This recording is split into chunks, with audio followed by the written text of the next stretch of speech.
읽어주는 교과 둘째 날 10월 18일 월요일 하나님을 경외한다는 것.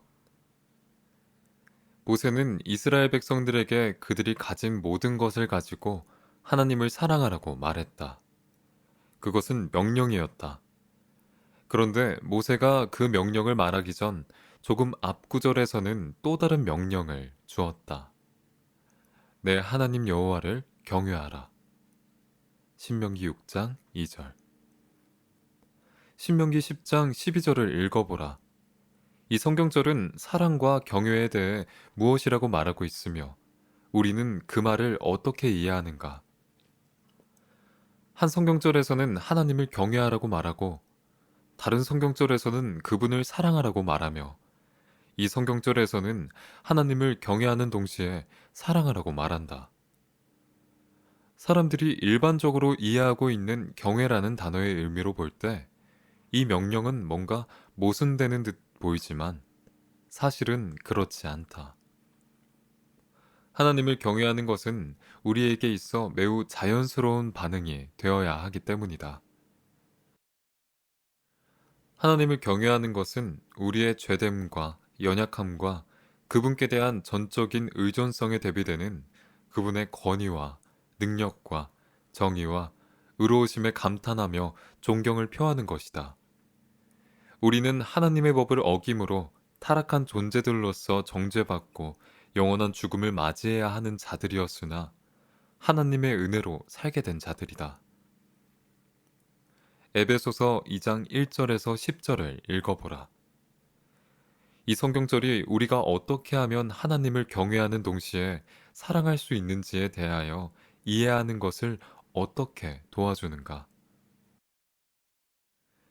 우리가 진노의 자녀였음에도 불구하고 예수님께서 우리를 위해 돌아가심으로 우리는 그분 안에서 과거의 죄와 정죄함으로부터의 자유를 경험하는 새로운 생명을 얻게 되었다.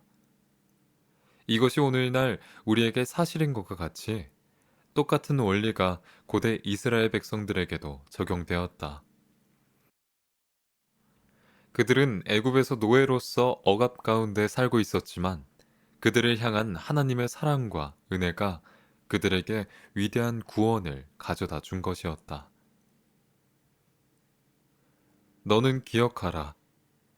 네가 애굽 땅에서 종이 되었더니 너의 하나님 여호와가 강한 손과 편팔로 너를 거기서 인도하여 내었나니.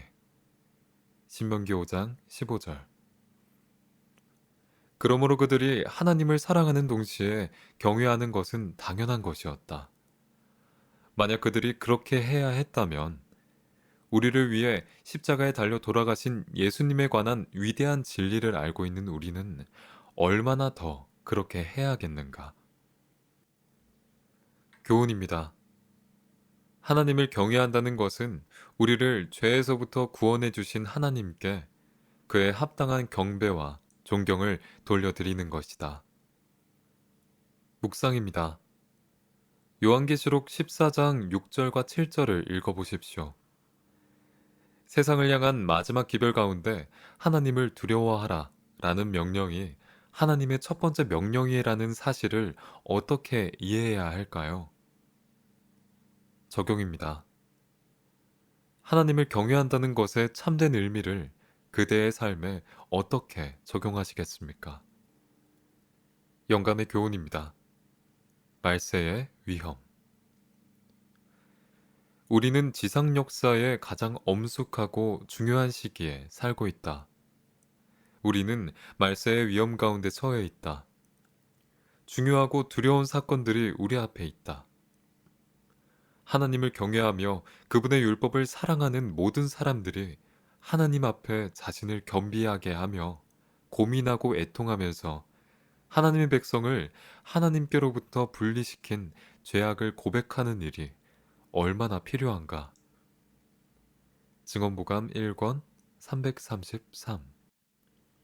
기도입니다. 우리를 죄로부터 구원해 주신 하나님의 은혜에 진심으로 감사드립니다. 그 은혜에 반응하여 하나님을 사랑할 뿐만 아니라 하나님께서 받으시기에 합당한 존경과 경배를 돌려드리는 그리스도인이 되게 하여 주시옵소서.